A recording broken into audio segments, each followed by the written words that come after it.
Next है Galois extension. A finite extension K of a field F is said to be a Galois extension of F.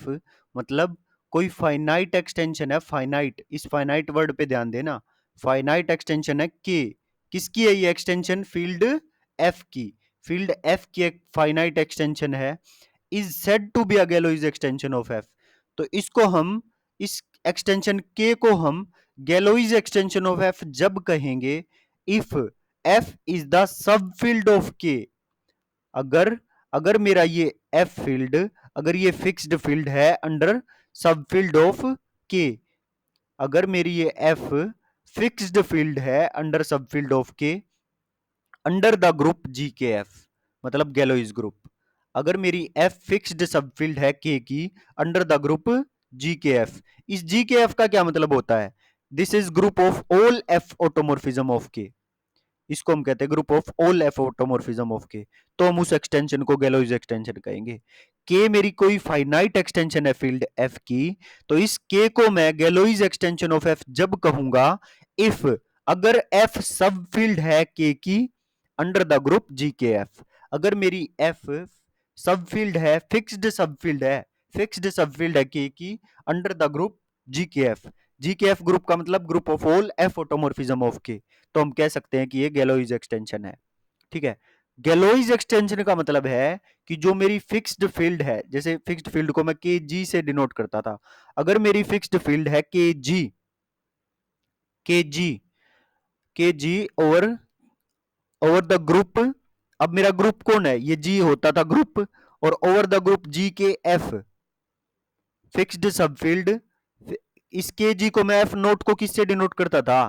के जी से denote करता था ना, मतलब फिक्स्ड फील्ड ओवर ग्रुप जी। लेकिन अब मेरा ग्रुप कौन है? जी के एफ। तो ये फिक्स्ड सबफील्ड को अब कैसे लिखूंगा मैं? के जी के एफ, और फील्ड कौन है यहाँ पे? के, एक्सटेंशन कौन है? के, और फील्ड है एफ।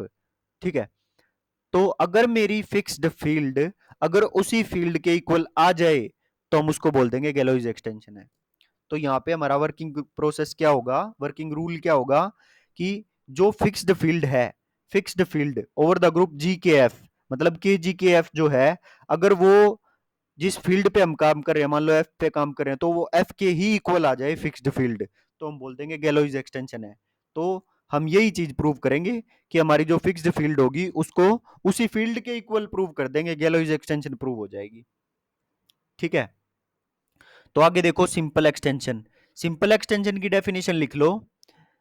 कोई भी एक्सटेंशन के है ओवर एफ, देखो मैं वैसे वर्बली रिपीट कर रहा हूं, एन एक्सटेंशन के of over F is said to be a simple extension if it is generated by one single element.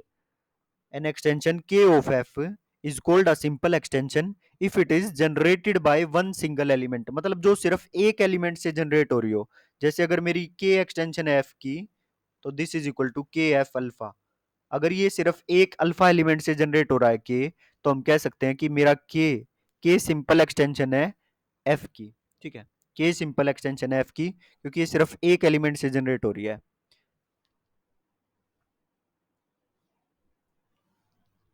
Clear? अब देखो कोरोलरी, ये कोरोलरी, इस कोरोलरी का नाम है आर्टिन्स थ्योरम की कोरोलरी है ये, जो आर्टिन्स थ्योरम हमने की थी। बट ये कई बार पीछे वाले पार्ट में भी पूछ ली जाती है, तो हम इसको यहाँ पे करेंगे। आर्टिन्स थ्योरम को मत करना क्योंकि वो स्टार्टिंग वाले पार्ट में ही आती है। ठीक है, फिर भी आप करना चाहो तो कर सकते हो, अगर रिस्क नहीं लेना चाहते तो आप सारा कर सकते हो। ये सिर्फ जो मैं बता रहा हूँ, ये प्रीवियस ईयर को पेपर देख के अंदाजा लगाया हुआ होता है कि कहाँ तक कवर हो जाएगा। ठीक, बाकी ये कोई श्योरिटी नहीं है, कभी आप ये सोचो। तो आप जितना रिस्क ले सकते हो तो ले लेना, नहीं तो पूरा कर लेना। ठीक है, बाकी ये एनालिसिस करके पता चलता है कि क्वेश्चन कहाँ तक कवर हो जाता है। प्रीवियस ईयर के 5-6 पेपर आप उठा के देख सकते हो, सारा क्वेश्चन इसी में से ही आया हुआ है इस यूनिट में। क्लियर? अगर ज्यादा पढ़ोगे तो फिर भूल लो भी गए, ये भी देख लेना अपना हिसाब। ठीक है, अब देखो ये corollary, K is equal to F alpha एक सिंपल फाइनाइट सेपरेबल एक्सटेंशन दी हुई है। सिंपल का मतलब एक एलिमेंट से जनरेट होती हुई, फाइनाइट का मतलब फाइनाइट, सेपरेबल का मतलब जिसको जब स्प्लिट करेंगे तो सारे के सारे जो रूट्स होंगे वो डिस्टिंक्ट रूट्स मिलेंगे।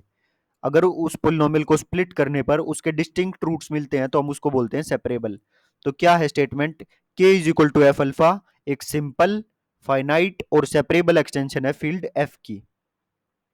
Then k is the splitting field of minimal polynomial of alpha over f। तो अगर ऐसा है कि ये सिंपल फाइनाइट सेपरेबल एक्सटेंशन है फील्ड f की, तो जो हमारा k है वो स्प्लिटिंग फील्ड होगी किसकी, minimal polynomial of alpha over f की। अगर k finite simple separable extension है फील्ड f की, तो हमारा k जो होगा वो स्प्लिटिंग फील्ड होगी minimal polynomial of alpha over f की। अगर वो गैलोइज एक्सटेंशन है तो if and only if k over f is a Galois extension. मतलब k over f Galois extension है तो k स्प्लिटिंग फील्ड होगी of minimal polynomial of alpha over f की। और अगर k स्प्लिटिंग फील्ड है of minimal polynomial of alpha over f, तो हम कह सकते हैं कि k ओवर f क्या है, गैलोइज एक्सटेंशन। ठीक है।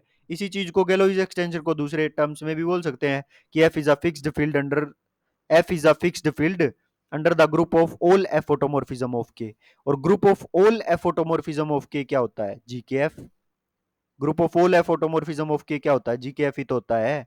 तो f मेरी फिक्स्ड सबफील्ड है, फिक्स्ड सबफील्ड मतलब के जी, फिक्स्ड सबफील्ड f किसके इक्वल है, के जी के equal under the group of all F automorphism. और वो ग्रुप जी नहीं है, वो ग्रुप है जी के एफ वाला, group of all F automorphism वाला, मतलब गैलोइज ग्रुप। ठीक है। तो यही तो होती थी गैलोइज एक्सटेंशन। तो के ओवर एफ गैलोइज एक्सटेंशन है, मतलब ये चीज प्रूव करनी है। तो पहले हम एक चीज लेके चलेंगे, दूसरी प्रूव कर देंगे, फिर कन्वर्स पार्ट लेके चलेंगे। तो मैंने क्या किया, एफ एक्स एक मिनिमल पोलिनोमियल ले लिया, क्योंकि के splitting field of minimal polynomial लेनी है हमको। तो एफ एक्स मैंने एक मिनिमल पोलिनोमियल ले लिया of alpha over F, and let degree of F X is equal to M. और इसी मिनिमल पोलिनोमियल की डिग्री एम मान ली। तो इसका क्या मतलब है, के ओवर एफ एम के इक्वल होगा, के ओवर एफ एम के इक्वल होगा, that is F alpha over F M के इक्वल होगा। क्यों, क्योंकि एफ अल्फा एफ एक्स मेरा मिनिमल पोलिनोमियल है ओवर अल्फा। ठीक है। तो एफ अल्फा ओवर एफ की डिग्री कितनी आएगी, एम के इक्वल। तो मैंने ये, अब देखो डिग्री है एम, डिग्री है एम, और मैंने क्या लिया है, alpha one alpha two alpha R. ये डिस्टिंक्ट कंजुगेट्स लिए हैं अल्फा इनके, मतलब ये मिनिमल पोलिनोमियल था, ये अल्फा का मिनिमल पोलिनोमियल था, अल्फा ओवर एफ। ठीक है। Of degree F X is equal to M, जिसकी डिग्री एम थी। बट मैंने क्या माने हैं कि ये डिस्टिंक्ट रूट्स हैं, ये सिर्फ आर ही है, सेम वाले रूट नहीं लिए मैंने, सिर्फ डिस्टिंक्ट लिए। तो वे मैंने मान लिया कि ये R distinct root, alpha one alpha two alpha R with the distinct conjugates of alpha. और ये सभी कंजुगेट्स हैं अल्फा के इनके। ठीक है। देन के इज इक्वल टू अल्फा था, तो हम क्या लिख सकते हैं, K is equal to F alpha one. ठीक है। टू का लेना हो तो K is equal to F alpha two, where I is from one to R. इतना समझ में आया, K is equal to F alpha I तक। Now since alpha and alpha I are conjugates over F, alpha और alpha I conjugate है over F, तो जब ऐसा होता है, अगर ये कंजुगेट होते हैं तो एक आइसोमोर्फिज्म एग्जिस्ट करती है। ये हम फर्स्ट फर्स्ट यूनिट में करके आए हैं ये वाली चीज, कि अगर दो कंजुगेट हो ओवर एफ तो एक आइसोमोर्फिज्म एग्जिस्ट करती है, sigma F A one to F A two, such that sigma fa1 to fa2 such that sigma a1 is equal to a2 and sigma lambda is equal to lambda for all lambda belong to f। ये थी वो। ठीक है, first में। But यहाँ पे क्या है, since alpha and alpha I are conjugate over F, so there exist an isomorphism, say sigma I ले ली मैंने आइसोमोर्फिज्म, क्योंकि हमारी I one I two to I N पे बात हो रही है। सो क्या होगा, F alpha is equal to F alpha I. ठीक है। एक बार ये लेंगे एफ अल्फा के अंदर, फिर क्या आ जाएगा, एफ अल्फा आई के इक्वल। तो ये आइसोमोर्फिज्म मैंने डिफाइन कर ली सिग्मा आई। तो मैंने है ना अल्फा की जगह अल्फा वन ले लिया, एक एक की बात करूंगा, पहले अल्फा वन की, अल्फा आई पे, अल्फा टू की, अल्फा आई पे, ऐसे। तो पहले अल्फा वन ले लिया मैंने। सो क्या हो जाएगा, sigma I alpha one, sigma I alpha one is equal to alpha I, and this is equal to sigma I lambda is equal to lambda for all lambda belong to field. ठीक है। But k is equal to F alpha I, k is equal to F alpha I के equal given है for all I. So we have sigma I K to के। तो एक और mapping define कर ली फिर मैंने k के लिए, sigma I F alpha one to F alpha I था ना, अब की बार मैंने सिग्मा आई के टू के डिफाइन कर ली, क्योंकि k किसके इक्वल है, एफ अल्फा आई के। मतलब k एफ अल्फा वन के भी इक्वल है, एफ अल्फा टू के भी इक्वल है, सबके इक्वल है, एफ अल्फा आई के इक्वल है। तो मैंने k एफ अल्फा वन की जगह k पुट कर दिया, ऐसे ही एफ अल्फा आई की जगह भी k पुट कर दिया। तो sigma I such that k to K, और ये सारी चीज सेम, यहाँ पे वन आएगा भाई। ठीक है। Sigma I alpha one is equal to alpha I, and sigma I lambda is equal to lambda for all lambda belong to field. Now alpha generates k over f. यहां से क्या आ गया कि मेरा जो अल्फा है वो कैसे बन रहा है, के ओवर एफ बन रहा है. And each sigma I is uniquely determined, और हर एक जो सिग्मा आई आए हैं ये सारे यूनिकली डिटरमाइंड कर सकते हैं हम.